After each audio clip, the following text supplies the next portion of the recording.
Hey everyone, how you doing? I just saw a recent clip of Joe Biden talking about community policing and funding police, and I believe that his statements in this video fly right over the top of a lot of people's heads um, due to lack of knowledge or experience regarding what he's talking about. I am what's called a targeted individual, and I've experienced community organized stalking and harassment, gang stalking, being illegally targeted and watch listed. And I've been documenting and reporting on the occurrences in my life over the last 3 years. So I wanted to break down this video of Joe Biden speaking and explain to you in the best way possible that I can what he's referring to in his statements. So watch the first video of him making his statements all the way through, and then I break that video down as he's speaking and explain to you what he actually means when he's talking. So here's the video. I'm going to do what I've done in the past. I'm going to bring all these interests together. Peaceful protesters, police chiefs, police officers, the police unions, as well as the civil rights groups in the White House, and sit down and decide what are the things that need to be done to improve and help police officers. I'm the only one who's talked about increasing police budgets. When your husband goes on a call that in fact is a 911 call, it's better if he or she has with them a psychologist or psychiatrist with them, someone who knows how to deal with someone who is not all there. And so there's a lot of things we should be doing. In addition to that, I also am proposing that we spend significantly more money on community policing. The reason it worked, my son used to be an attorney general of the state of Delaware. The idea is you get the police, you get the law enforcement together with the community so they know one another. Because that kid walking across the street with a hoodie on may be the next poet laureate. It doesn't mean that child is going to be in trouble. And so we got to make sure there's more communication. That's what I'm going to do as president, bring together a national commission sitting in the White House with me, and working this out. I'm going to do what I've done in the past. President Trump has done more in 47 months than Joe Biden has done in 47 years. And never forget, Joe Biden was the main author of the Patriot Act. I'm going to bring all these interests together. Peaceful protesters. A peaceful protest stops being a peaceful protest when there are highly funded, organized situations of stalking, harassment, fear, agitation, violence, burning, looting, and rioting. Police chiefs, police officers, the police unions. Okay, now ask yourself why George Soros, the man that allegedly, we'll just say allegedly, is funding Antifa and Black Lives Matter, the people that are responsible for all of this chaos and destruction in the previous photos, why would he spend millions and millions of dollars to get certain county sheriffs and district attorneys elected, among other government officials? Why would that happen? Why would he do that? Why would he be funding both sides? Just think about that for a minute. As well as the civil rights groups in the White House. Okay, who are these civil rights groups? Here are just a couple for you to start off with to research and understand that a lot of times when somebody's trying to hide something, they use a shell group and they have a cover story. So just research these images here, and I'll leave that part at that. And sit down and decide what are the things that need to be done to improve and help police officers. I'm the only one who's talked about increasing police budgets. Adding people that oppose leftist or globalist agendas to Department of Homeland Security watch lists via Foreign Intelligence Surveillance Act gives the deep state federal funding to compartmentalized groups that attack targeted individuals in the same fashion the East German Stasi police did. When your husband goes on a call that in fact is a 911 call, it's better if he or she has with them a psychologist or psychiatrist with them. When a targeted individual reports being gang stalked, police, physicians, and psychologists are instructed to report the TI as schizophrenic or delusional to cover for the targeting program. Having a complicit psychologist accompanying a police officer to a report for organized stalking and harassment would enable them to immediately Baker Act the victim. This is an involuntary psychiatric hold for reporting a crime. Someone who knows how to deal with someone who is not all there. And by the way, you know, I sit on the stand and it get hot. I got hairy legs that turn blonde in the sun. And the kids used to come up and reach in the pool and rub my leg down so it was straight, and then watch the hair come back up again. They look at it. So I learned about roaches. I learned about kids jumping on my lap. And I've loved kids jumping on my lap.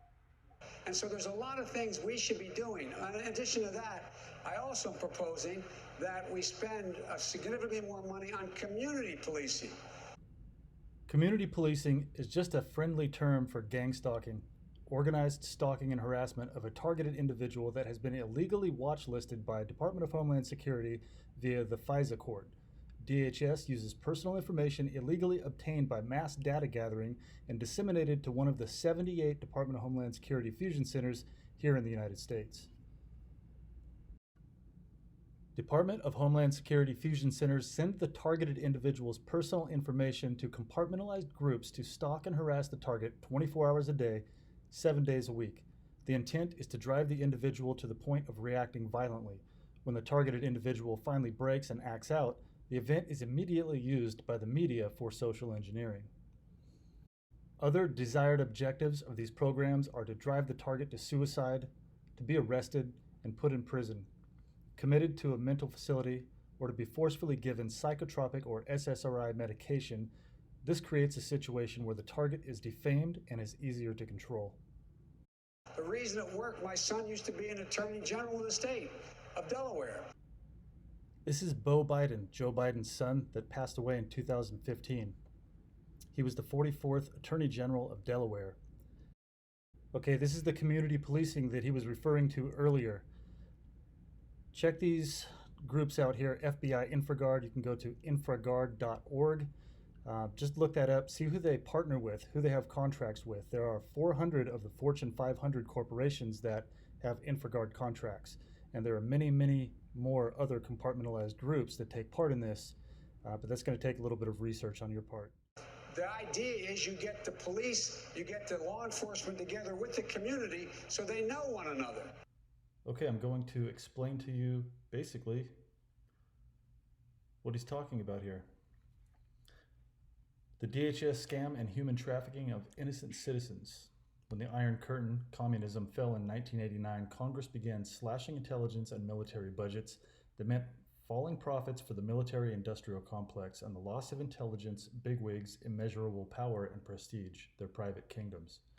Hence, it would appear the intelligence community and the military-industrial complex that they were in bed with decided that a new enemy had to be created to feed the war machine and to make sure the well never ran dry. An endless war was declared on secret terrorists from a well of unending targets. Regular, unsuspecting citizens of the world secretly declared terrorists without proof or even minimal probable cause. An elaborate ruse was connected with the 9/11 false flag insider job, originally planned for the 1990s, but delayed by opposition that failed to out the seditionists who intended the event to be the catalyst for enacting emergency homeland security laws that by and large began the wholesale subversion of the U.S. Constitution outright, but also expanded the attack on it through the purposeful, secret misinterpretations of the laws by the same intelligence community that planned and executed 9/11. When President Bush declared that the U.S. reserved the right to murder terrorists anywhere, unbeknownst to law-abiding citizens everywhere, he really meant them. It is estimated that there are 500,000 completely innocent Americans on the terrorist watch list now. Housewives, teachers, nurses, bus drivers, local and federal workers, especially whistleblowers, etc., etc.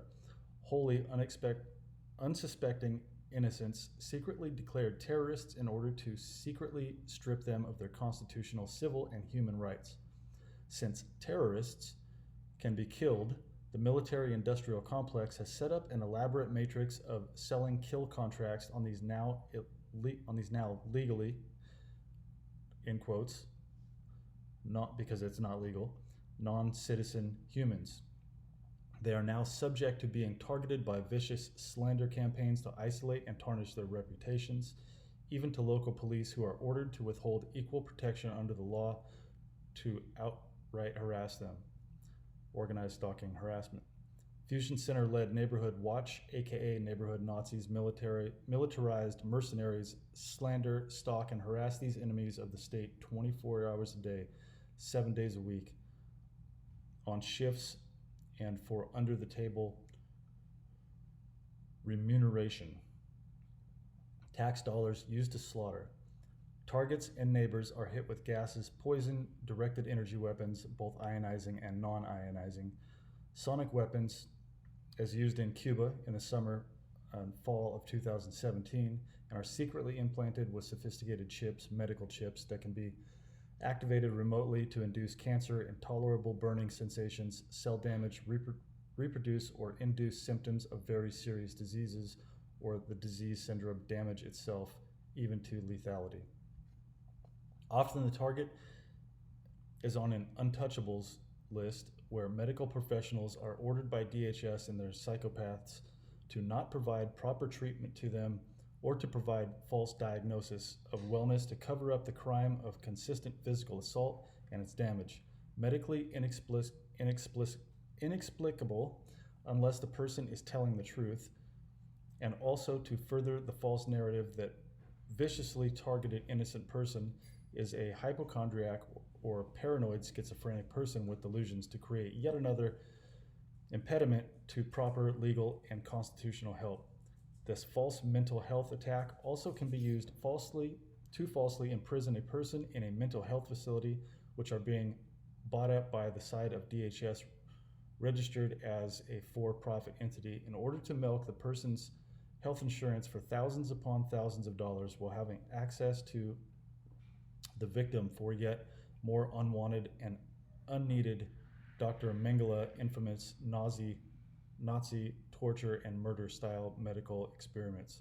So in essence, with an insidiously wicked legal sleight of hand, DHS is farming innocent people by secretly, falsely labeling them as terrorists based on nothing at all, to sell access to their bodies to predatory military contractors, medical companies, universities, and other, if need, human test subjects, non-consensual human experimentation, for their monstrous products, weapons, devices, while the military-industrial complex carries out an unending, invisible war on more and more innocent citizens, with the help of other citizens whose consciousnesses,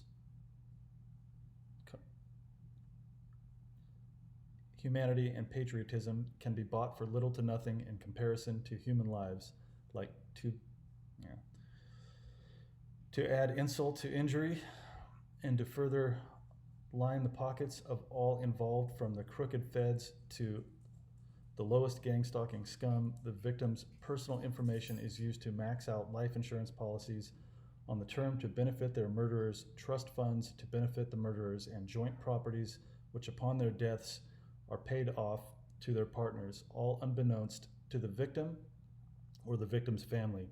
Upon their inevitable deaths, the victims' bodies are also often either purposely lost, accidentally cremated, or the coroner is either bribed or coerced to lie about the heinous damage done to the victim, providing their allegations while still alive and pleading for help from a largely degenerate society or parasites and uncaring, incompassionate narcissist which destroyed civilization and humanity actively and passively, respectively. This statement was written by Karen Melton Stewart, who worked for the NSA for 28 years and passed a psychological evaluation all 28 years until the year she became targeted and complained about what was going on in her life. because that kid walking across the street with a hoodie on may be the next poet laureate. It doesn't mean that child is going to be in trouble. And so we got to make sure there's more communication. That's what I'm going to do as president, bring together a national commission sitting in the White House with me, and working this out. All right, now listen to this one more time and see if it makes a little more sense to you. Thank you for taking the time to watch. Have a great day. I'm going to do what I've done in the past. I'm going to bring all these interests together. Peaceful protesters, police chiefs, police officers, the police unions, as well as the civil rights groups in the White House, and sit down and decide what are the things that need to be done to improve and help police officers. I'm the only one who's talked about increasing police budgets. When your husband goes on a call that in fact is a 911 call, it's better if he or she has with them a psychologist or psychiatrist with them, someone who knows how to deal with someone who is not all there. And so there's a lot of things we should be doing. In addition to that, I also am proposing that we spend significantly more money on community policing. The reason it worked, my son used to be an attorney general of the state of Delaware. The idea is you get the police, you get the law enforcement together with the community so they know one another. Because that kid walking across the street with a hoodie on may be the next poet laureate. It doesn't mean that child is going to be in trouble. And so we got to make sure there's more communication. That's what I'm going to do as president, bring together a national commission sitting in the White House with me, and working this out.